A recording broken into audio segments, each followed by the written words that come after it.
Oke, kita coba sekarang ya masuk ke agak sedikit ke mana ini?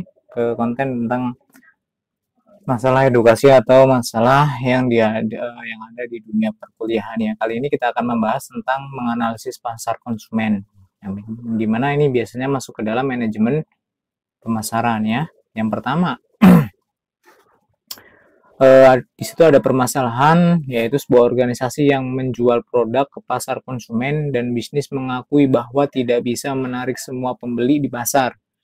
Penyebabnya pertama ada pembeli terlalu banyak, kedua ada pembeli tersebar luas, dan ketiga adalah pembeli mempunyai kebutuhan dan kebiasaan membeli yang bervariasi. Nah, dari ketiga permasalahan ini tadi yang saya sudah sebutkan, lantas apa yang harus kita lakukan? Nah, kita harus tahu dulu nih bagaimana pemasar harus melakukan identifikasi tentang segmen pasar yang menarik dan dapat dilayani secara efektif, ya kan? Pertama, kemudian yaitu dengan cara bagaimana kita melakukan pemasaran secara massal, bagaimana kita melakukan pemasaran berbagai produk dan bagaimana kita melakukan pemasaran yang terarah. Jadi nggak amburadul gitu ya.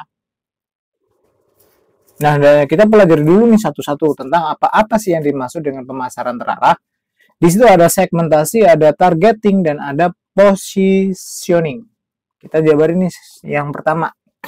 Yang bagaimana kita mempelajari tentang segmentasi. Segmentasi adalah di sini adalah membagi pasar menjadi kelompok pembeli yang terbedakan dengan kebutuhan dan karakteristik tingkah laku yang berbeda yang memungkinkan kebutuhan produk atau buaran pemasaran menjadi terpisah. Mengerti dulu bagaimana mereka butuhnya. Seperti misal kita pemuda butuhnya otot togar dan otomatis kita melakukan pemasaran alat fitness ya kan. Itu udah masuk tuh. Kemudian bagaimana karakteristiknya? Masuk lagi karakteristik yang akan kita jual produk itu apa? Di sini kita harus mengenal produk kita terlebih dahulu. Kemudian nanti akan menimbulkan bagaimana kebutuhan dari produk. Nah, dari produk ini seperti apa dan harus dipisah-pisah kebutuhannya kepada orang remaja dan orang tua kita harus dipisahkan. Kemudian yang dari konsumen ini terjadilah heterogen yang mana menjadi suatu permintaan, harga, selera dan layanan. Tentu berbeda ya. Yang pertama tetap kita melakukan kebutuhan. Nah, seperti contoh misalnya yang tadi saya jelaskan atau saya paparkan adalah kita menjual alat fitness. Itu yang pertama, yang dari masalah segmentasi. Yang berikutnya ada targeting. Targeting di sini adalah proses mengevaluasi daya tarik setiap segmen pasar dan memilih satu atau beberapa untuk dimasuki atau menentukan memilih pasar sasaran yang akan dimasuki. Nah, gini. Yang tadi kita bahas yang pertama tentang contohnya masih sama ya tentang penjualan alat fitness. Yang targetnya siapa? Targetnya adalah mereka para pemuda dan bagi para orang tua yang ingin badannya tetap fit ya. Jadi pemasarannya harus pas kepada siapa, targetnya kepada siapa, segmen pasarnya seperti apa dan memiliki satu atau beberapa yang bisa dimasukin ya. Jadi udah jelas kalau semama kita memasarkan produk alat fitness juga targetnya kita harus kental terlebih dahulu kepada siapa fitness ini kita jual ya kan. Kemudian setelah kita melakukan bagaimana targeting dan segmentasi, kita harus mengerti tentang positioning. Positioning di sini adalah untuk mengatur agar sesuatu produk menduduki tempat yang jelas, berbeda dengan hierarki relatif terhadap produk persaing di pikiran konsumen, sasaran atau memposisikan produk dengan pesaing. Nah, di sini kan banyak tuh tentang bagaimana sih tempat juga harus diperhatikan. Sasaran sudah, kemudian dari tadi strateginya sudah. Nah, kita melakukan bagaimana positioning adalah mengatur daripada produk ini. Produknya sudah jelas nih, produk apa namanya fitness nih. Nah, kita harus bisa berbeda dengan alat fitness yang lain. Kita harus bisa dilengkapi dan juga harus kita perhatikan juga sasaran-sasaran empuk kita seperti remaja misalnya dalam masa-masa pubertas juga memperhatikan gaya dong. Itu kita akan mengasih suatu iklan yang dapat menarik bagaimana kita bisa ngikat konsumen kita. Dan di berikutnya ada buaran pemasaran atau marketing. Nah, ini sebelum kita masuk ke dalam marketing, kita juga harus paham antara market dan marketing ya. Kalau market itu pasar, kalau marketing itu yang menjalankan pasar.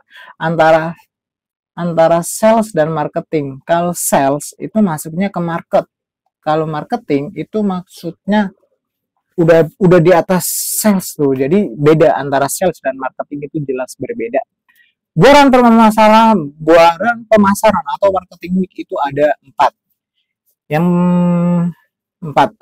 4P adalah seperangkat alat pemasaran yang digunakan untuk terus-menerus mencapai tujuan pemasaran di pasar sasaran. Yang pertama apa? Yang pertama kita tentu dengan produk. Yang kedua adalah harga.